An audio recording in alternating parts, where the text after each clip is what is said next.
함께 은혜 받을 말씀은 누가복음 21장 5절에서부터 28절까지입니다.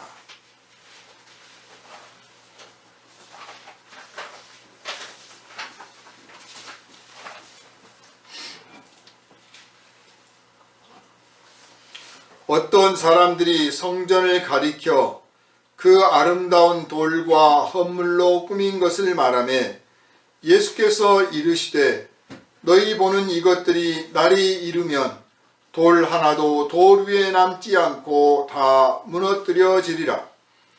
그들이 물어 이르되 선생님이여 그러면 어느 때 이런 일이 있겠사오며 이런 일이 일어나려 할 때 무슨 징조가 있사오리까? 이르시되 미혹을 받지 않도록 주의하라. 많은 사람이 내 이름으로 와서 이르되 내가 그라 하며 때가 가까이 왔다 하겠으나 그들을 따르지 말라. 난리와 소요의 소문을 들을 때 두려워하지 말라. 이 일이 먼저 있어야 하되 끝은 곧 되지 아니하리라. 또 이르시되 민족이 민족을 나라가 나라를 대적하여 일어나겠고 곳곳에 큰 지진과 기근과 전염병이 있겠고 또 무서운 일과 하늘로부터 큰 징조들이 있으리라. 이 모든 일 전에 내 이름으로 말미암아 너희에게 손을 대어 박해하며 회당과 옥에 넘겨주며 임금들과 집권자들 앞에 끌어가려니와 이 일이 도리어 너희에게 증거가 되리라. 그러므로 너희는 변명할 것을 미리 궁리하지 않도록 명심하라. 내가 너희의 모든 대적이 능히 대항하거나 변박할 수 없는 구변과 지혜를 너희에게 주리라. 심지어 부모와 형제와 친척과 벗이 너희를 넘겨주어 너희 중에 며칠 죽이게 하겠고 또 너희가 내 이름으로 말미암아 모든 사람에게 미움을 받을 것이나 너희 머리털 하나도 상하지 아니하리라. 너희의 인내로 너희 영혼을 얻으리라. 너희가 예루살렘이 군대들에게 에워싸이는 것을 보거든 그 멸망이 가까운 줄을 알라. 그때 유대에 있는 자들은 산으로 도망갈 것이며 성내에 있는 자들은 나갈 것이며 촌에 있는 자들은 그리로 들어가지 말지어다. 이 날들은 기록된 모든 것을 이루는 징벌의 날이니라.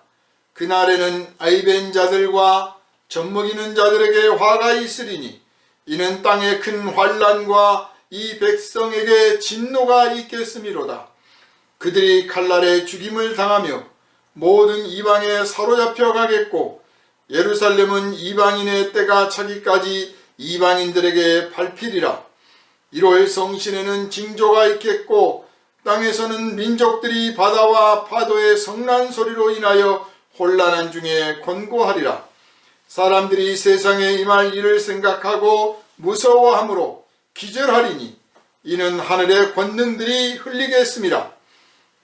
흔들리겠습니다. 그때 사람들이 인자가 구름을 타고 능력과 큰 영광으로 오는 것을 보리라. 이런 일이 되기를 시작하거든 일어나 머리를 들라. 너희 속량이 가까웠느니라 하시더라. 아멘. 이 시간은 말세에 무슨 말을 어떻게 하며 살까 하는 제목으로 함께 은혜를 나누도록 합니다. 기도합니다. 주님의 살아계신 음성을 이 시간 우리가 듣게 하여 주옵소서. 하나님의 성령께서 친히 감화와 감동을 주시고 거룩하신 지혜와 지식을 더하여 주셔서 주님께서 말씀하셨던 그때 그 자리에 함께하였던 제자들이 받았던 그 감동을 이 시간 우리가 조금이나마 받게 하여 주시고 말씀이 온전히 우리 심령에 새겨지게 하여 주셔서 우리의 삶에서 항상 이정표가 되게 하시고 또한 우리들이 이 말씀을 의지하여 살아가며 형제와 이웃들에게 이 말씀을 전하고 권면하고 가르치기에도 조금도 부족함이 없게 하여 주시옵소서. 아버지 하나님, 지금은 말세라는 말들을 많이 합니다. 그렇다면 우리가 이 시대에 어떻게 살아야 될지, 우리가 듣고 배웠음에도 불구하고 우리의 심령이 흔들릴 때가 많사오니 오늘 말씀을 통하여 온전히 우리 심령이 주님 앞에 굳세어지게 하시고 담대어지게 하여 주셔서 나아가 하나님께 영광 돌리게 합당한 거룩한 사명자의 삶을 온전히 감당케 하여 주시옵소서. 우리를 구원하신 예수 그리스도 이름으로 간절히 기도하옵나이다. 아멘. 할렐루야. 아멘. 그 말세라는 말들을 참 많이 하죠. 옛날부터 말세야 말세. 우리도 툭하면 말세라니까 그래요. 그리고 뭐 가지고 무슨 기준을 가지고 말세라고 합니까? 대개는 도덕이 뭐 타락했다. 그럴 때 말세다. 또 이제 지금 우크라이나 전쟁, 또 가자지구 전쟁, 이런 전쟁의 그 참혹한 양상을 보면서 야 말세다. 또 어떤 분들은 지구 환경이 너무 많이 파괴되어서 이제 말세가 되었다. 또 여러분이 뉴스를 주목해서 보셨는지 모르지만 사실 그 하늘에서 그 유성들이 많이 떨어지잖아요. 그런데 예측하고 있는 것이 있고 예측하지 못한 것들이 있어요. 발견되지 않았던 것들. 그런데 그 발견되지 않았던 그 유성들이 지구에 떨어질 때 그 크기가 뭐 10cm, 20cm 뭐 이 정도 되니까 그렇게 큰 문제가 안 생기는 거지. 만약 1m, 2m만 돼도 아주 난리가 날 일이고 무슨 뭐 100m쯤 되면은 정말 심각한 피해가 있죠. 1kg짜리가 떨어졌다. 지구가 멸망을 한다고 합니다. 그런데도 현재 지구의 그 발달된 과학 수준으로는 그렇게 떨어지는 유성들을 다 미리서 예측하지 못해요. 그러니까 무슨 영화도 나왔지 않습니까? 위성이 뭐 혜성이 와가지고 지구에 공 떨어질 것 같으니까 무슨 뭐 로켓을 쏴서 거기다 핵을 터뜨려서 방향을 틀었다는 등 뭐 그런 이야기들이 나오는데 정말 망원 렌즈에 잡히지 않은, 레이더에도 잡히지 않은, 그러나 심각한 타격을 줄 수 있는 그런 것들이 지구에 지금도 얼마든지 떨어질 수 있다.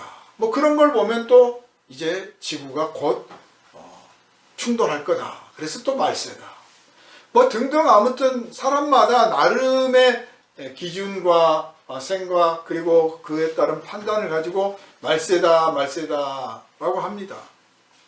심지어는 이 사도 바울에 쓴 글을 보면 그때 당시에도 말세라는 말들이 많았는데 계속 여전히 새 날이 오고 또 해가 바뀌고 하는 걸 보면서 어떤 사람들이 특별히 크리스찬들에게 너희들 말세 자꾸 말세라고 하는데 말세가 언제냐?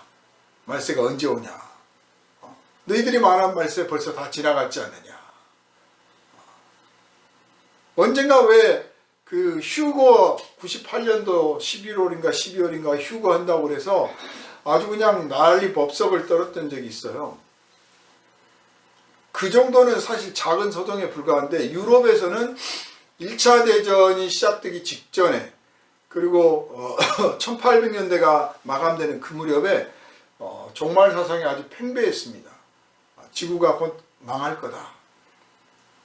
그 소문이 조선에까지 들려가지고 조선 역사를 보면 고종 황제부터 시작해서 곧 나라 망한다, 곧 지구가 망한다, 대비책 세워야 된다 하고 회의도 하고 또 있는 사람들이야 대비책을 찾는데 없는 사람들은 대비책을 찾지 못하니까 부어라 마시어라, 어차피 곧 죽는 판인데 잘 먹다 죽자, 마음껏 술이나 마시다 죽자, 뭐 그래가지고 아주 문란해졌던 시절이 있습니다. 유럽도 마찬가지죠.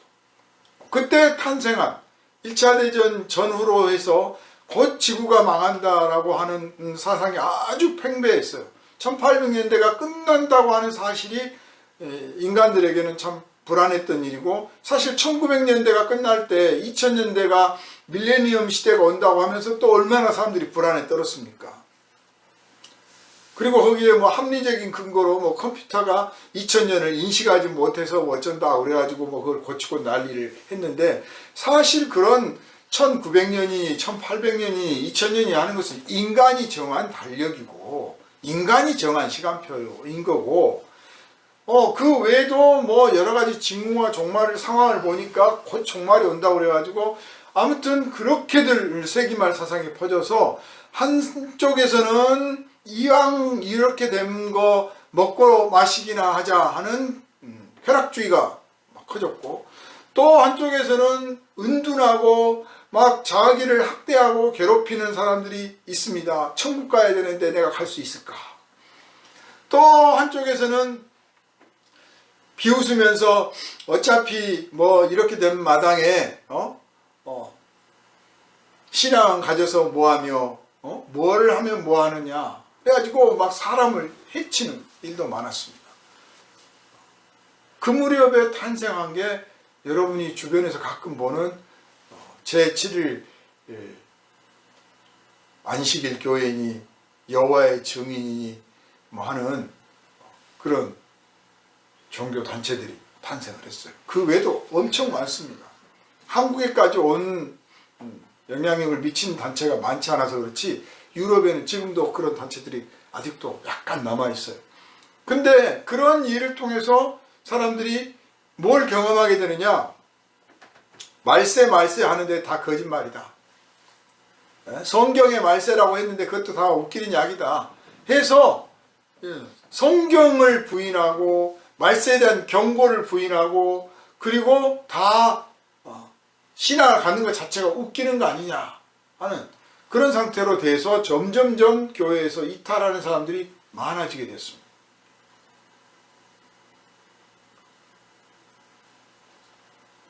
다행히 한국에서는 뭐 휴거가 있네 어쩌네 했을 때 그걸 뭐 교회 안에서 단속도 잘했겠지만 오히려 그걸 비웃었던 사람들이 그러면 그렇지 내 그럴 줄 알았다니까 뭐 이런 정도로 수준으로 끝나고 말았단 말이에요. 교회를 떠나는 일은 없어요. 이단들이 떠났죠. 그러나 그때 당시는 이 유럽 상황에서는 이단들 말고도 그냥 기성교회, 정통교회들도 전부 종말 사상에 빠져가지고 곧 망할 것처럼 생각을 했습니다. 그런데 그게 종말을 생각하며 두려워하며 근신하는 거는 사실 잘못은 아니죠. 내일이라도 당장 심판이 임한다는데 조심하는 것 그 자체가 나쁜 건 아니에요. 문제는 그렇게 판단을 한 근거가 뭐냐, 기준이 뭐냐, 무슨 근거를 가지고 어떤 기준을 가지고 그렇게 판단했느냐, 무슨 징조를 받느냐 당신들이. 그렇게 막 질문했을 때 내놓는 대답들이 참 너무 어처구니가 없는 것들, 너무 어리석은 대답들이 나오게 됩니다. 그렇지만 우리가 알아야 될 것은 이 말세라는 게 분명히 있다는 거예요. 왜냐하면 예수께서 말씀하셨거든요. 예수께서 무슨 우리를 뭐 겁줄 의도가 있었겠습니까? 우리에게 겁을 줘서 뭘 얻겠습니까? 알다시피 제자들은 모르고 있을 때 예수님은 십자가에 못 박히시고 죽은 자 가운데서 다시 살아나서 하늘에 올라가실 것을 예수님은 알고 계셨어요. 그러니까 이 땅에서 살면서 내가 부귀영화 누리고 내 말을 다 잘 듣게 만들 뭐 그런 입장인 사람이 겁도 주고 뭐도 하고 하는 거지, 하늘로 올라갈 것을 이미 알고 계신 분인데 제자들을 불러다 앉혀놓고 야 니들 말세야 조심해야 돼 까불지 마라 이렇게 경고를 하는 것이 뭐 당신의 무슨 권위를 세우려고 하는 거겠어요? 당신의 입장을 뭐 더 높이려고 하는 거겠습니까? 이 남은 제자들을 불쌍히 여기고 딱하게 여겨서 그 제자들의 후손들이 당할 일들을 생각할 때 참 딱해서 그래서 그들에게 경고의 말씀을 하셨던 거 아닙니까? 그러므로 우리가 말세라고 주님께서 경고하셨다고 하는 사실을 생각할 때 분명하게 말세가 있다는 사실을 우리가 항상 잊지 말아야 되는 겁니다. 하나님은 살아계신 하나님이에요. 우상이 아니고 무슨 고정된 틀이 아니에요. 살아계신. 그래서 오늘 심판하실 것을 회개하는 사람들이 있고 뉘우치는 사람들이 있고 구원을 받기로 예비된 백성이 남아있을 때는 오늘 심판하실 것을 내일로 미루시기도 합니다. 그 말씀 곧 내일 심판하실 것을 앞당겨서 오늘 심판하실 수도 있다 그 뜻이에요. 살아계신 하나님. 그 살아계신 하나님께서 말세에 대한 징조가 있으리라 하시고 말세가 있을 것이니 너희는 이것을 항상 염두에 두고 살아라 하셨단 말이에요. 오늘 본문은 기본적으로 이미 1차적으로 이루어진 말씀입니다. 성경은 2중, 3중 여러 의미와 뜻과 실현되는 그 시기를 복합적으로 가지고 있는 말씀도 있고 그러지 않은 말씀도 있습니다. 천지를 창조하실 때는 빛이 있으라 또 있고 또 있고 앞으로 또 있을 거다 그런 뜻이 아니라 이번에 충분한 거예요. 한 번으로서 충분하신 말씀이에요. 그러나 그 외에 예언의 말씀들을 이렇게 쭉 보면 어떤 말씀은 당시에 이루어졌을 뿐만 아니라 몇백 년 후에 또 이루어지는 말씀이 있고 그리고 또 몇백 년 후에 또 이루어질 말씀이 있는가 하고 있고 또 어떤 말씀은 두 번 이루어지고 어떤 말씀은 한 번 끝나는 그런 말씀들이 있습니다. 오늘 주님이 말씀하신 제자들에게 말씀하신 이 말씀은 1차적으로 한 번 이루어졌습니다. 그리고 또 장차 또 이루어질 말씀이에요.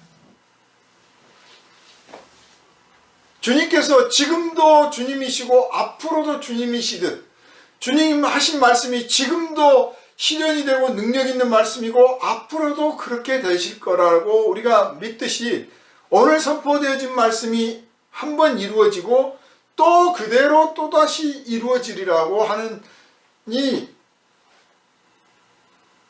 약속을 이 예언을 의심치 말고 여러분 마음에 새겨두시기를 주님의 이름으로 부탁을 드립니다. 구약 성경을 보면 어느 때는 하나님께서 나가 싸우라 하시고 어느 때는 하나님께서 그 백성들에게 항복해라 하십니다. 그런데 꼭 이 거짓 선지자들과 교만한 왕과 백성들은 하나님께서 항복하라 할 때는 싸우고 하나님께서 맞서 싸우라 할 때는 도망갑니다. 참 그래요. 무조건 성령 충만 받아서 하나님이 내 편이시니까 나는 누구든지 맞서 싸우리라고 싸우는 게 그게 항상 하나님의 뜻이 아니에요. 그건 그냥 인간의 생각이에요. 싸워야 될 때가 있고 물러서야 될 때가 있어요. 오늘 주님은 그렇게 말씀하십니다. 자, 예루살렘을 가리켜서 한 사람이 지금 칭찬의 말을 했더니 이 성이 다 무너질 때가 올 텐데 그 무너질 때 군인들이 먼저 에워쌀 거다. 그때 아직 이 예루살렘 성에 들어가지 않은 사람은 예루살렘 성으로 가지도 말고 성에 있던 사람은 빨리 도망쳐라. 들에 있는 사람들은 산으로 숲으로 숨어라. 실제로 예루살렘이 그렇게 망했잖아요.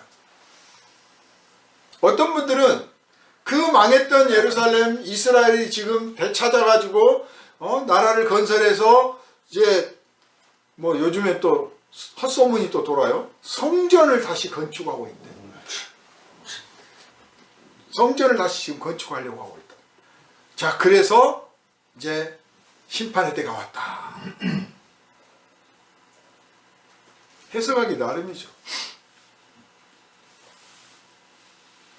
자, 그런데 왜 이 말씀을 꺼냈는지 일단 말세 그 비참한 현실이 실현될 거라고 하는 것을 알고 계셨기 때문에 말씀을 하신 이유도 있지만 말씀을 도입한 부분에서 어떤 사람들이 성전을 가리켜 그 아름다운 들과 허물로 꾸민 것을 말하매 했어요. 저는 이스라엘 가보지는 않았지만 그 예루살렘 지금도 남아있는 뭐 통곡의 벽이니 뭐 예루살렘 성전을 건너편에서 겟세마네 동산이나 또 다른 쪽에서 이렇게 보면 아마 그때 고대 성들이 남아있을 때 봤다면 참 멋있는 장면을 봤으리라고 생각이 들어요. 우리가 지금도 뭐 중세나 어디 가보면 고대 유물들을 볼 때 참 신비스럽고 아름답고 그러지 않습니까? 그러니까 특히 이제 예루살렘 성전은 아주 오랜 세월 동안 건축한 거잖아요. 당시의 건축술을 총동원해서 아주 정성을 다해서 지은 건축물이에요. 뭐 60년, 70년 이렇게들 걸려서 지은 거니까 얼마나 튼튼하고 멋있겠습니까? 그리고 거기다가 또 꾸몄던 것들을 생각할 때 참 멋있죠. 그래서 그거를 예수님에게 이제 성전을 가리키면서 그 아름다운 돌과 헌물로 꾸민 것을 예수님에게 말씀을 했어요. 말씀드렸어요. 참 얼마나 멋있습니까? 그랬더니 아마 이런 대답을 기대하셨겠죠. 참 우리 하나님께서 영광을 받으실 것이다. 이렇게 영광을 받으실 것이다 이렇게 표현하면 여기에 봉사하고 바치고 막 들어간 정성, 재물 바치고 뭐 했던 이 모든 것들을 칭찬한다는 뜻이고, 그 말은 결국 그 시대 그 상황 속에 있는 그 유대의 종교를 인정한다는 뜻입니다. 그렇게 대답하기를 바랬는데 예수님은 너희 보는 이것들이 날이 이르면 돌 하나도 돌 위에 남지 않고 다 무너뜨려지리라. 그렇게 말씀하셨어요. 어떤 분들은 그 종말 사상에 대해서 생각할 때 도시 문명이 발달하기 때문에 종말이다. 그분들은 이제 옛날 천하의 모든 언어가 하나였을 때, 구음이 하나였을 때 바벨탑을 쌓잖아요. 그래 바벨탑이 도시 문명을 상징한다고 생각하고 하나님께서 바벨탑을 허물었듯이 이 도시 문명을 싫어하신다라고 하는 어떤 딱 그 사상적인 틀을 갖고 있는 사람들은 도시 문명이 번성하면 할수록, 교통이 발달하고 통신이 발달할수록, 건물이 높아갈수록 말세야 말세, 말세야 말세. 그런데 그렇게 말세야 말세 하시는 분들도 문명의 혜택은 다 누리려고 그래요. 제가 언젠가 그런 적이 있었어요. 말세라고 곧 주님의 재림이 가깝대요. 막 그러는 거예요. 그런데 집은 사야 돼. 주님의 재림이 가까운데. 교회는 또 주님의 재림이 가까운데 예배당은 크게 지어야 돼. 아니, 내일 모레 곧 오신다면서 왜 예배당은 크게 지어요? 가는 날까지는 그래도 필요하대. 그러니까 주님의 재림이 안 왔으면 좋겠다는 뜻인지 왔으면 좋겠다는 뜻인지. 또 어떤 분들은 빨리, 왜 살기 힘든 사람들 그러잖아. 아유 전쟁이나 나야지 뭐 그러듯이 살기 힘든 사람들은 빨리 주님이 오셔야 될 텐데 그러고요. 살만한 사람들은 오시면 안 되는데 그래요. 그러니까 목사님들끼리 만나면 주님의 재림이 가깝습니다 라고 하면서도 한편으로는 어떤 분은 오시면 안 되는데 왜 안 됩니까? 아직 구원받을 사람들이 많잖아요. 아니 구원받을 사람이 정말 많아서 그런 건지 자기가 이룬 성과가 다 없어질 것 같아서 그런 건지 잘 모르겠어요. 우리들이 이 재림이다, 심판이다, 말세다 라는 단어를 들을 때 우리 안에서 이 두 마음이 왔다 갔다 하는 거예요. 두 마음이. 한편으로는 와야 된다고 하시니까 와야 되고, 한편으로는 오면 안 될 텐데, 무서울 텐데, 바로 지금 제자들에게 그것 때문에 지금 말씀하신 거예요.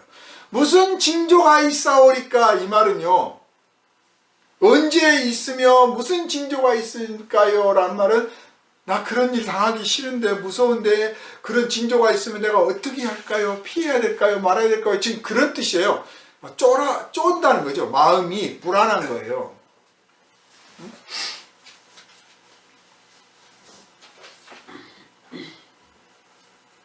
그런데 예수님은 그 제자들의 그 마음과 그 당시에 이 백성들의 마음을 너무도 잘 아시기 때문에 이렇게 말씀하신 이유는 겁을 주려고 하시는 게 아니라 용기를 주시려고 하신 거죠. 이런 일이 반드시 있으리라. 그러나 너희는 이런 일이 있으리라는 걸 이미 들었으니 겁먹지 말고 두려워하지도 말고, 그런 징조를 보면 사람들이 막 혼란에 빠질 텐데 너희는 침착하게 내 말대로 예루살렘을 떠나라. 그런 뜻이에요. 자, 이 예루살렘이라고 하는 이 도시, 또 그 안에 있는 성전, 이 건물을 지금 지칭하려고 하신 게 아닙니다. 바로 하나님을 믿는다고 하면서도 하나님의 아들을 십자가에 못 박아 죽일 그 정도밖에 안 되는, 하나님을 믿는다, 하나님을 사랑한다고 하면서 정작 하나님의 아들을 십자가에 못 박아 죽이고 그 아들의 말씀을 거절하고 외면하는 그 시대의 그 거짓 종교, 허황된 종교, 하나님 보시기에 참 슬프고 화가 나는 가짜 종교를 말씀하시는 거예요. 그게 무너지게 될 거다.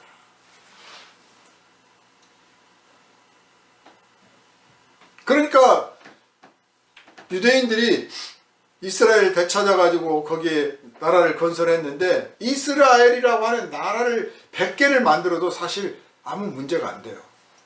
그러나 유대교라고 하는 종교를 다시 회복해야겠다, 성전을 다시 짓고 우리의 신앙이 진짜 정통이라고 하는 것을 입증해야겠다, 하나님 앞에 내보이겠다고 한다면 이거는 2차 경고, 그것도 하나님이 반드시 무너뜨리라고 하는 겁니다. 그래서 이 본문 가지고 해석하자면, 그래, 이스라엘에 만약에 지금 성전을 건축을 할 계획이고 정말 한다면 그거 다 끝나고 얼마 안 돼서 하나님께서 진짜 심판하실 때가 오겠구나, 이렇게 생각할 수가 있습니다. 거짓 신앙이 무너질 거라는 거예요. 근데 세상에서 우리가 말세다, 곧 죽는다, 곧 힘들다 하면서도 그래도 또 살아나갈 수 있고 살아내는 것은 지나가는 거거든요, 다. 또 세상에서 무슨 일이 있으면 그 일을 경험 삼아서 보험도 준비하고 대비책도 마련해요. 그러나 그건 인간 사회에서 벌어진 일이고 이 지구에서 벌어지는 일이에요. 그렇지만 하나님께서 말씀하시는 말세는 인간들이 만드는 일도 아니고 인간이 예측하는 일도 아니고 인간이 조정하는 것도 아니에요. 인간의 달력을 가지고 움직이는 게 아니에요. 마치 어떤 사람이 정원을 지었는데 거기에 유실수도 심고 또 꽃나무도 심고 화초도 심고 채소도 심고 막 이것저것 많이 심었습니다. 예쁘게 길도 내고요. 그리고 향기로운 꽃이 정말 봄부터 가을까지 막 핍니다. 그런데 벌레도 날아들고 이것저것 막 병충해도 생기고 그러니까 늘 가서 보살펴주고 옮겨 심고 물 주고 햇빛 가려주고 이렇게 해가지고 잘 길렀어요. 그런데 어느 정도 기르다 보니까 이제 기를 만큼 길렀어. 이만하면 내가 실컷 봤다. 그런데 보니까 이게 엉망진창이 돼가는 것도 있고 또 내가 수확하고자 하는 것들은 충분히 수확을 다 했으니 이제 접어야겠다. 이를테면 사과나무를 심어가지고 사과 열매를 내가 딸 만큼 충분히 땄다 싶으니까 이제 내가 농장 접고 그만둬야겠다 해서 농장 다 갈아 엎을 수 있어요. 여러분, 마지막 때를 그렇게 이해하시면 됩니다. 하나님이 천지를 창조하셨습니다. 하나님의 뜻이 있었고 하나님의 목적이 있고 하나님께서 바라시는 게 있습니다.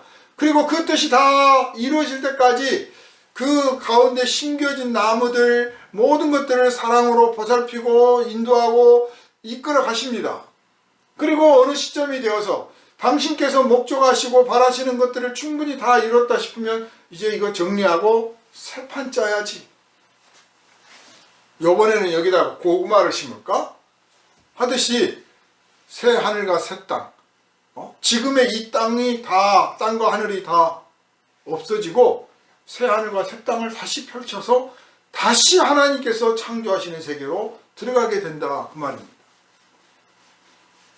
그런데 그러기 전에 그런 마지막 새로운 완전히 뒤집어지는 사건이 일어나기 전에 계속적으로 말세다 하는 사건들을 여러 번 경험하게 되는데 바로 그것들이 예고편인 거예요.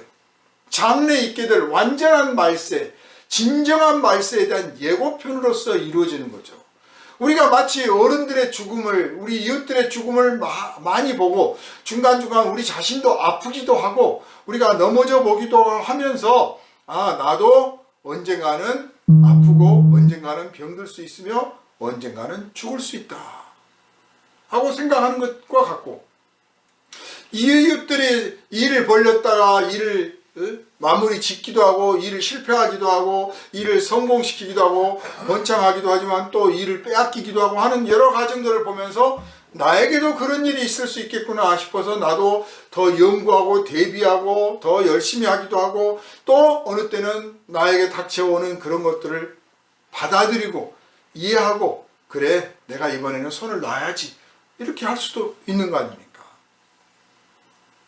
그래서 인간 세상에서 벌어지는 다양한 이런 사건 사고를 통해서 우리는 뭐 보험도 들고 대비책도 강구하고 예방책도 만들어내고 소위 말해서 비상계획을 세우는데 하나님이 말씀하시는 그 말세, 그 마지막 때에는 그런 것들을 세울 수도 없고 세워봤잖아. 왜냐하면 하나님이 하시는 거니까.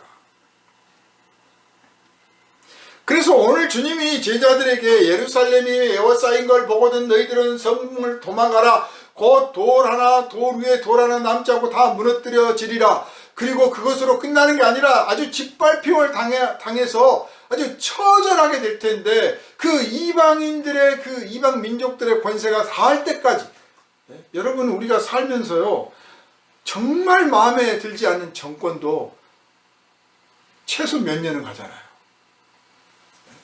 정말 마음에 안 드는 정권. 히틀러가 독일이 뭉쳐가지고 유럽을 막 휩쓰고 다닐 때 저거 언제 망하나 했지만 단숨에 망한 거 아니에요. 오래 걸렸습니다.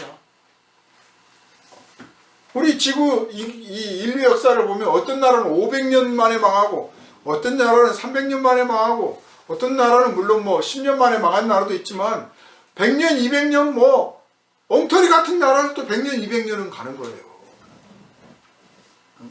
하루속히 망하기를 저 나라 빨리 망하기를 막 빌고 비나이다 해도 쉽게 안 망해요. 그 권세라는 게 그렇게 하루아침에 생기지도 않지만 하루아침에 없어지지도 않습니다. 그러니까 이스라엘을 그렇게 짓밟힘을 당했는데 민족들의 그 권세가 다 끝날 때까지 그게 다 찰 때까지는 안 될 거라고 그랬어요. 그래서 2000년이나 이스라엘 백성들이 떠돌이 생활을 했지 않습니까? 그렇게 쉽게 끝나는 게 아니다 그 말이죠. 이런 과정을 보면서 하나님이 정말 이 말세에 심판을 시작하시면 막을 수도 없고 돌이킬 수도 없겠구나 하는 것을 예고하려고 하시는 거예요. 이걸 봐라. 내가 경고하는데 이런 일이 조만간에 벌어질 거다. 이 사건이 벌어지거든 너희들은 내가 경고한 것을 기억하고 너희가 옳다는 것, 너희들이 내 말을 듣고 다니면서 이제 예루살렘 망합니다, 우리 민족이 흩어지고 뭐 합니다, 막 그전에도 이미 흩어져 있고 이미 망했잖아요. 그런데 이제 아주 박살이 날 거라는 거예요. 사실 이미 예루살렘 이스라엘 백성들은 온 세상에 막 흩어져 있는 상황이에요. 지금 벌써 포로로 끌려가고. 그런데 이 정도가 아니라 더 바싹 망해버릴 거라는 거예요. 그 바싹 망해버려 아주 쫄딱 망하게 되는 그때 점령했던 땅을 가지고 지금 뭐 그 땅을 되찾느니 마느니 그게 하나님이 주신 땅이니 그러고 있는 거예요. 지금 하나님이 주신 분이 하나님이시기도 하지만 다시 거두시는 분도 하나님이세요. 하나님이 아브라함에게 너희 자손에게 이 땅을 주리라 하셨지만 또한 동시에 그 땅에 재난이 일어나고 네 민족을 흩으리라 하셨잖아요. 왜 그 말씀은 기억을 안 했는지 몰라. 아브라함의 자손에게 이 말씀을 통해서 그 땅을 주셨다면 그 자손을 흩으시리라고 하신 말씀을 또 하셨는데 왜 기억을 안 하는 거예요? 다 흩으시리라 했으니까 돌아오면 안 되는 거예요. 하나님이 돌아오시게 할 때만 돌아오는 거죠. 하나님이 돌아오게 하실 때. 과연 그때가 언제인지 사실 아무도 아는 사람 없습니다. 여러분, 성경은요 정말 깊이 공부하고 몇십 년 공부하고 아주 날마다 기도해 가면서 공부를 하고 연구를 해도 정확히 알 수 없는 말씀이 많아요. 딱 집어서 이 뜻이다라고 단정할 수 없는 말씀들이 많단 말이에요. 그래서 정말 겸손해야 됩니다. 해석할 때 조심스럽게 해야 돼요. 이 뜻이 과연 언제 이 말씀이 실현될는지는 모르겠다, 또는 이 말씀이 이미 실현된 것인지 모르겠다, 이런 마음 한쪽에 교만한 마음이 들지 않도록 항상 조심해야 되는데, 조금 성경 좀 읽었다, 공부 좀 했다, 기도 좀 했다 싶으면 그냥 이거는 뭐다, 무화과 나무 잎이 연하여지거든 너희는 때가 가까운 줄 알라. 이 본문 바로 밑에 있는 말씀이에요. 그 무화과 나무가 무엇입니까? 이스라엘입니다. 어떻게 연결을 시키는지 몰라요. 무화과 나무하고 이스라엘하고 아무 상관없어요. 그런데 단정적으로 이 무화과 나무가 이스라엘이다. 성경에 무화과 나무가 그렇게 많이 등장합니까? 무화과 나무가 이스라엘을 상징한다고 말씀하신 적도 없어요. 삭개오가 무화과 나무에 있었고, 또 예수님 찾아와가지고 당신은 하나님의 종입니다라고 고백한 나다나엘에게 네가 무화과 나무 아래 있을 때 내가 보았다.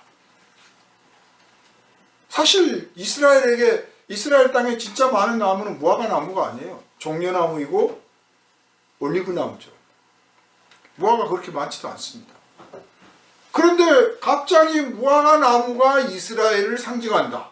그런데 무화과 나무가 연하여지거든 여름이 가까운 줄 알라. 이스라엘이 이제 영토를 회복하고 막 나라가 구성됐으니까 자 이제 종말에 가까우는구나. 이렇게 갖다 붙이는 거죠. 그런 단정적인 표현들을 함부로 하면 안 된다는 거예요. 모르면 모른다고 할 줄 알아요. 평생 내가 다 깨닫지 못할 수도 있어요. 그러나 뭐 걱정합니까? 천국에 가면 예수님 만났을 때 다 가르쳐 주실 거 아닙니까? 여러분 여기서 꼭 100% 다 알아야 되나요? 지구가 언제 망할까요? 예수님 재림 날짜가 언제입니까? 그때 무슨 일이 일어나고 나는 천국 갈까요 말까요? 지금 다 알아야 되나요? 뭐 꼭 자기까지는 그렇다죠. 저 사람은 어떻게 되겠습니까? 예수님 십자가에 못 박히시기 전에 그 최후의 만찬을 할 때 너희 중에 나를 배반할 자가 있으리라 그러니까 나는 아니죠. 다 막 그러고. 저 사람은 어떻게 되겠습니까? 저 사람은 어떻게 되겠습니까?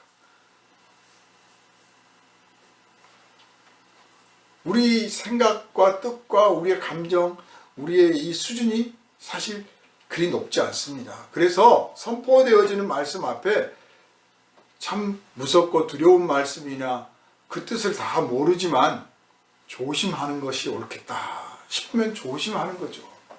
사실 이때가 정확하게 몇 년, 몇 월, 며칠, 몇 시를 지금 말씀하는 게 아니잖아요. 군대가 성을 에워싸는 것을 보거든. 참 막연한 표현이에요. 어떻게 보면. 주님이 말씀하시는 재난은 소위 보험도 필요 없고 대비책도 비상구도 필요 없는 거예요. 주님이 말씀하셨으니 반드시 될 것이고 그 말씀을 한다면 이웃들에게도 알리고 이웃들에게 알렸을 때 아마 틀림없이 너희 말을 듣고 비웃을 거다. 인정하는 사람이 없을 거야. 자, 그런데 정말 그런 일이 벌어질 거거든. 그때 오히려 너희가 옳다는 증거다. 그게 너희가 내 말을 그대로 믿고 전했는데 사람들이 안 받아줬다는 거지 너희가 틀린 것은 아니란 증거니까 너희는 흔들림 없이 내 말을 믿고 따르라. 사실 우리 삶에서요, 사실 내 뜻과 내 계획과 내 목표와 부딪히는 일들이 얼마나 많습니까? 또 억울한 일도 당하고 내가 그렇게 진심으로 간절하게 이웃들에게 봉사도 하고 사랑도 하고 뭐 했는데 오히려 배신당하고 비웃음당하고 하나님은 도대체 뭐 하시는지 나를 지켜주시지도 않은 것 같고 막 그럴 때가 얼마든지 있을 수 있어요. 그런데 그러면 그럴수록 사실 역으로 생각해야 돼요. 내가 하나님을 믿는 자녀이기 때문에 하나님의 뜻에 순종했기 때문에 하나님 말씀대로 살았기 때문에 이 일을 당하는 거다. 이게 증거다. 이게 증거다. 이렇게 담대하게 정말 고백할 수 있다면 여러분은 제대로 신앙생활을 한 겁니다. 그러나 그런 일을 당하고 억울하다, 슬프다, 분노하면서 하나님은 왜 안 도와주시나 하고 머무른다면 아직 어린 거고, 억울하고 슬픈 일을 당할 때 거기에서 오히려 내가 뭘 잘못한 건 아닐까 한다면 너무나 어린 거죠.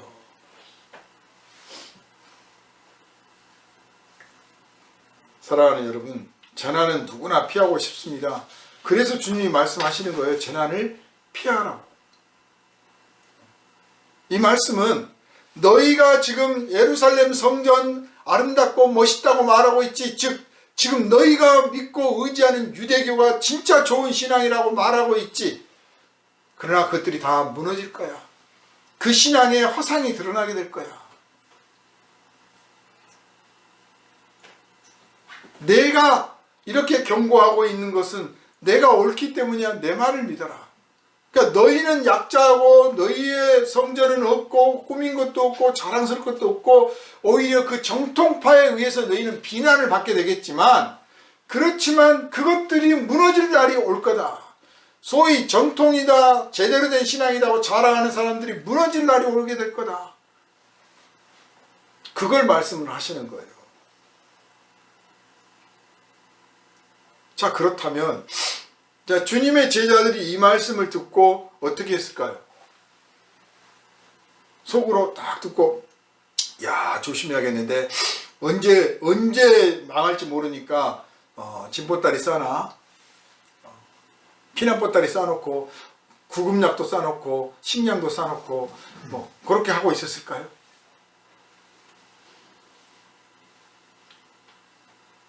이 말씀이 틀림없이 이루어질 거니까 한 사람이라도 더 이웃들한테 알려서 대비하게 해야지. 그리고 나도 대비를 해야지. 아마 제자들은 그랬을 겁니다. 또 그러라고 말씀하신 거고요. 2024년 1월 1일 새해 첫날 일본에서 지진이 일어났어요. 그죠? 한반도하고 딱 좀 맞은편에 있는 거기가 무슨 지방입니까? 그 노도반도? 노도반도에서 지진이 일어났어요. 진도 7.6인가 얼마. 사상자는 물론 그 도호쿠 지방에서 일어났던 동일본 대지진 아주 인류 역사에 기록될 만큼 큰 재난이었는데 거기에 비하면 참 적은 숫자죠.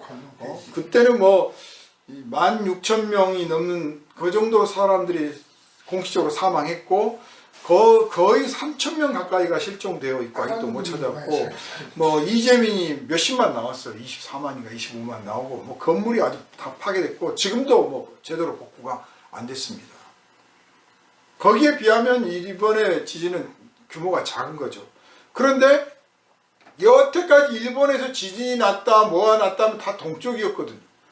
근데 이번에 이제 서쪽에서 나서 한반도하고 딱 마주보는 쪽에서 나니까 우리 쪽에서도 이제 경각심이 더 들었던 거고, 그리고 한반도도 안전한 지대가 아니다 싶으니까 지진에 대해서 더 많이 연구들 하고 고민들 합니다. 사실 예전에 학교에서 배웠던 한반도의 그 뭐 단층에 대해서, 단층 지대에 대해서 배웠을 때는 한반도가 상당히 안전한 지대인 줄 알았는데, 최근에 이제 과학이 발달해서 위성에서 뭐 이렇게 막 찍어 보니까 사실 한반도가 그렇게 안전한 지대가 아니고 위험한 지대. 또 뭐 우리 백두산 화산 폭발할 거라고 막 걱정들 하잖아요.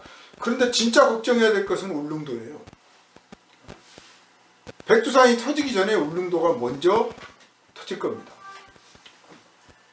그런데 울릉도 이장님이, 제가 언젠가 설교 시간에 말씀드렸지만, 이장님이 그 과학자들한테 계속 보고서를 늘 관찰해서 보고를 하는데 울릉도가 조금 이상하다. 백두산만 이상한 게 아니고, 사실 백두산에서 화산 터지면 그게 편서풍을 타고 날아가기 때문에 이 한반도 우리 남쪽에는 큰 영향이 없습니다.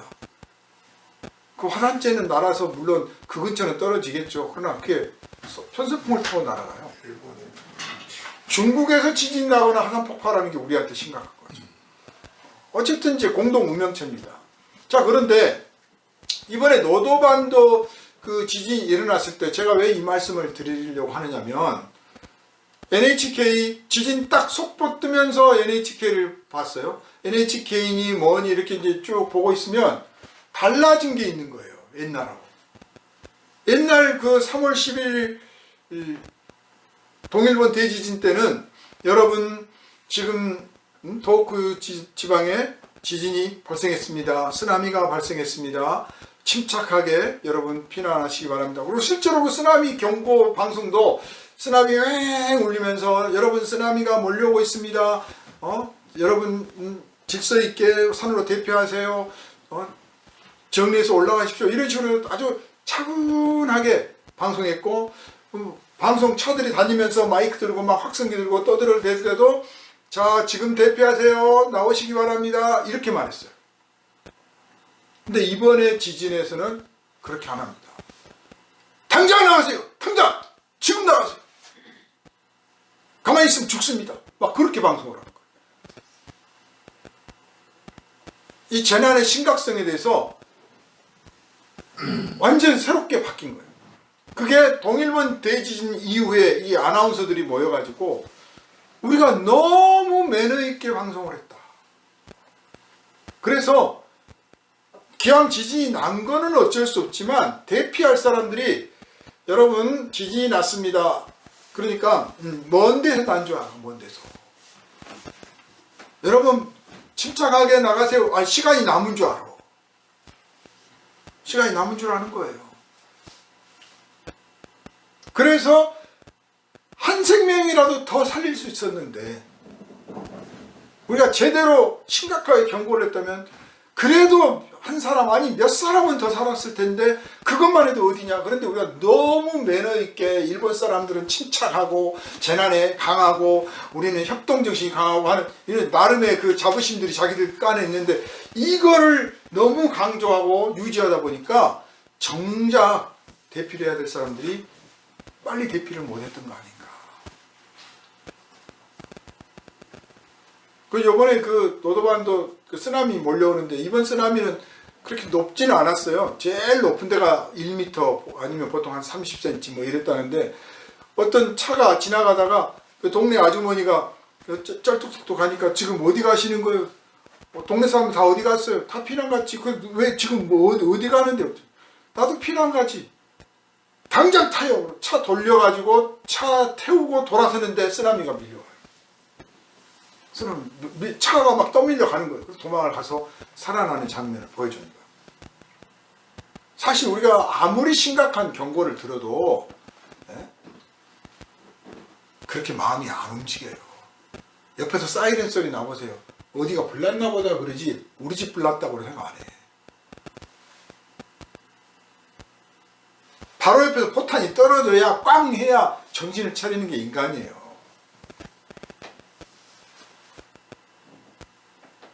그래서 아나운서들이 바꾸자. 심각하게 말하자. 그래서 당장 도망가세요. 당장 피하세요. 당장 올라가세요. 지금 죽습니다. 그렇게 막 말하는 거예요. 그래서 사람들이 더 빨리 대피를 했다는 거죠. 피해가 더 줄었대요. 규모도 작았지만 그나마 더 나았다. 그리고 이게 전환점이 됐습니다. 앞으로 재난을 대비할 때 대비하거나 또 재난에 대해서 경고할 때는 이렇게 해야겠다. 이게 모델이 된 거예요. 우리 너무 점잖잖아요. 지진 났어요. 여러분 머리에 손 얹고 가방 같은 걸 들고 자 선생님 따라서 줄 맞춰서 나오. 언제 그래? 다 죽어버리지. 달려나가야지. 세월호가 말해줬잖아요. 가만히 있어라. 그 가만히 있어라 해서 다 죽었잖아요. 당장 뛰쳐나가세요 그랬으면 다 살았을 거 아닙니까? 가만히 있어라 했기 때문에 그 매너. 지금 예수님이 경고하신 게 그거예요. 하나님이 매너대로 움직이는 분이 아니다. 너희들에게 종말이 닥칠 때는 매너가 뭐가 다 필요 없다. 진짜 종말이다. 그러니 심각해야 된다. 심각하게 알고 도망가야 된다. 자, 이 말을 알려라. 그게 지금 우리한테 하신 말씀이에요. 자, 우리 입버릇처럼 말세라고 그래, 말세. 근데 말세 뭐 하고 있어요? 말세야, 말세. 에이, 소주를 한잔 마시지. 말세야. 정말 말세라고 생각된다면 가까운 이웃, 먼 이웃들, 아는 사람이든 모르는 사람들한테 심각한 경고를 해야 돼요. 엄중한 경고를. 제가 예전에 홍수 겪었을 때 밤새 비가 쏟아지는데 잠을 잘 수가 없어요. 너무 비가 많이 오니까 걱정되는 거예요. 근데 그 며칠 전에 동네 분한테 여기 저 제 방 넘은 적이 있어요. 아, 내가 20년 넘게 여기 살았는데 한 번도 넘어본 적이 없대. 아, 그래요? 그런데 밤새 비가 오니까 잠을 자지를 못해. 그래서 전화가 딱 한 군데서 왔어요. 전도사님한테. 목사님, 저 위에는 제 방이 터졌다는데요. 거기는 별일 없어요. 아, 딱 걱정이 되는 거예요. 그래서 나가보기 시작했어요. 이제 방 안에만 있다가 나가서 보니까 물이 이렇게 찰랑찰랑 제 방 이렇게 있는 턱까지 가까워 왔는데 암만 해도 불안해. 근데 거룩하다 끝날까 싶었는데 저기서 물이 쫙 오는 거예요. 물이 서서 와요. 쓰나미가 오는 거예요. 쓰나미. 물이 서서 와. 그래서 그 앞집 사는 사람들은 그날 그 전날 저녁 소주를 아무튼 저녁 새벽 2시까지가 퍼 마셨어. 여러 사람이 다 퍼져 자고 있는데 가서 막 발로 차고 막 문을 부서져라 차가지고 일어나라고. 당장 일어나라고. 그리고 동네 나가서 물 밀려 들어온다 빨리 일어나라고 막 하고 돌아오니까 벌써 우리 집이 제 허리까지 찼어요. 돌아오니까 정말 위기가 닥치면 피하세요, 조심하세요 이런 말 갖고 안 통하는 거예요. 정말 말세라고 생각이 되면 엄중한 경고를 해야 되는 거예요. 여러분, 예수 믿으면 구원받는다고 우리 고백하지 않습니까? 그리고 우리 자신이 나는 예수 믿고 구원받았어 그러잖아요. 무엇에서 구원받았다는 겁니까? 무엇에서? 심판이 있기 때문에, 심판이 무섭기 때문에 그 심판에서 구원받았다는 것이죠. 심판이 없는 구원이 없는 거예요. 지옥이 없는 천국이 없어요. 심판이 있기 때문에 그 심판이 무섭고 심판에 들어가면 너무나 비참하기 때문에 구원받는 게 필요한 거고 구원받음이 감사한 거죠. 그러니까 우리가 구원받았다고 하는 것은 심판을 건너뛰었다라는 뜻이고 이건 정말 놀라운 일이거든요. 그래서 우리가 이 소식을 이웃들에게 말하는 거예요. 알려야 되는 거야. 급하게 알려야 되는 거예요. 교회 한번 나와봐. 우리 목사님 설교 겁나게 잘해. 우리 교회 정말 분위기 좋거든. 교회 한번 나와봐. 심판이 없을 때는 괜찮아요. 뭐 친목단체 소개하는 거니까. 그러나 심판이 있다면 우리 교회에 나와봐. 목사님 설교 좋아. 우리 교회 분위기 좋아. 이 차원이 아닌 거예요. 인간은 심판을 받는다. 죽는 것은 샘플이고 육체의 죽음은 샘플이야. 진짜 심판의 샘플에 불과한 거고 과정에 불과한 거고 진짜 멸망받을 심판이 다가온다. 거기에 피할 유일한 방책은 예수 그리스도의 십자가를 믿는 거다. 그게 마음의 중심에 있어야 되는 거예요. 그 말을 꼭 말로 하든 뭐 설명을 하든 뭐 너나 믿으세요 그런 말을 들을 수 있기 때문에 말을 어떻게 하느냐가 달라지겠지만 내 마음의 중심에 그게 분명해야 돼. 오늘 크리스찬들이 이 심판에 대해서 그리고 이 심판을 이기는 구원에 대해서 불분명해요. 마음이 정확하지 않아. 내가 받은 구원이 뭔지도 몰라. 내가 뭐 이해를 하고 내가 무슨 감동을 받고 내가 뭘 깨닫고 그리고 내가 뭘 했어야 이게 뭐 진짜인 줄 알아. 내가 태어나고 싶어서 태어나지 않았잖아요. 하나님께서 나를 구원해 주셨다고 하면 내가 받은 구원이 어느 상태인지 얼마인지 몰라도 되고 알 필요도 없어. 그냥 구원하셨다고 하니 네 감사합니다 하고 믿으면 되고 늘 고백할 때 나는 구원 받았으니 감사합니다 하는 거고 내가 받은 구원을 생각할 때 이제 심판이나 이런 것들을 비교해 보면 어떠한 건지를 점점점 알아가는 거예요. 마치 아이가 태어나서 성장해 가면서 세계를 알아가듯이 내가 그리스도 안에서 예수 믿음으로 거듭나기 시작해서 점점점 알아가는 것 같아. 그러는 중에 내 능력이 커지고 지혜가 커지고 내가 봉사하는 봉사 양이 커지기도 하고 감동이 커지기도 하고 내가 그 째째하고 옹졸했던 마음이 커져서 담대하고 더 많은 사람을 품을 수 있는 그런 상태까지 점점점 성장해 가는 거죠. 그러나 항상 변함없는 것은 심판이 있는데 그 심판을 건너가도록 그 심판을 면하도록 구원해 주셨다고 하는 이 구원이 있다는 거예요. 이게 우리 심령에 항상 분명해야 됩니다. 그래서 예수 믿으세요? 교회 나가세요? 아니요. 그런 거 안 믿어요. 속으로 야 너는 지옥불이 눈앞에 있구나 할 수 있는 자동적으로 생각날 수 있을 만큼의 내 심정의 중심에 심판과 구원이 분명해야 되는 거예요. 이 참혹함을 알아야 되는 거죠. 이미 여러 차례 우리는 간접 경험을 하고 있어요. 심판에 대해서 죽음에 대해서 간접 경험을 하고 있어요. 죽고 나니까 다 끝이더라. 심판을 받으니까 어떻게 망하더라. 우리는 역사를 통해서 개인의 역사를 통해서 사회를 통해서 보고 있습니다. 그리고 하나님이 하시는 진짜 말세에 진짜 심판이 오면 그거는 비교도 안 되는 일이 벌어질 거라는 것을 우리가 짐작하는 거죠. 알지는 못하도. 그래서 그걸 알기 때문에 이제 전도를 하는 거예요.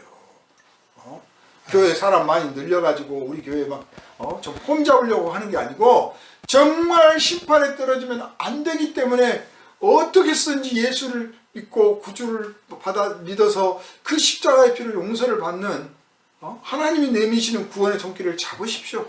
그리고 가까운 교회 가실 수 있으면 가시고 나랑 같이 신앙생활하면 나는 더 좋습니다. 내가 같이 도와드리겠습니다. 이렇게 그 심판과 구원이 명확한 신앙을 통해서 전도를 해야 하는 거죠. 왜 토호쿠 대지진 때는 그렇게 못했느냐? 사태가 그렇게 커질 줄 몰랐거든요. 그 전에 물론 관동 대지진도 있었고 교토 대지진도 있고 막 했잖아요. 그래도 늘 우리 민족은 겪어왔고 늘 해왔던 일이니까 라고 정도 생각했던 거예요. 그런데 이제 정말 철이 딱 들고 보니까 각성을 하고 보니까 이렇게 방송이 발달하고 TV가 발달하고 모든 통신수단도 발달했는데 이게 아무 소용 없었구나. 쓸모가 별로 없었구나. 심각하게 알겠구나. 그래서 우리도 지금 뭐 재난문자라고 봤잖아요. 알림 해가지고 뭐 별것도 아닌 것도 보내. 이제 요새는 막 진도 2.0도 보내요. 보낼 때 그냥 그랬다고 하는 냉정한 사실만 이야기하고 있어요. 그런 재난문자는 사실 효과가 없는 거예요. 정말 진도 5가 넘고 심각하다 싶으면 당장 도망가세요. 당장 위험한 지역에서 벗어나세요. 이렇게 해야 되는 거예요. 이 경고는 아무리 많이 해도 아무리 큰 소리를 해도 결코 잘못이 아닙니다. 2024년 우리가 어떻게 살아야 될까요? 우리가 정말 말 그대로 말세에 산다는 게 분명하다면 말세에 사는 사람답게 살아야 돼요. 우리 말과 행동이 정말 말세 속에 사는 사람답게 행동해야 돼요.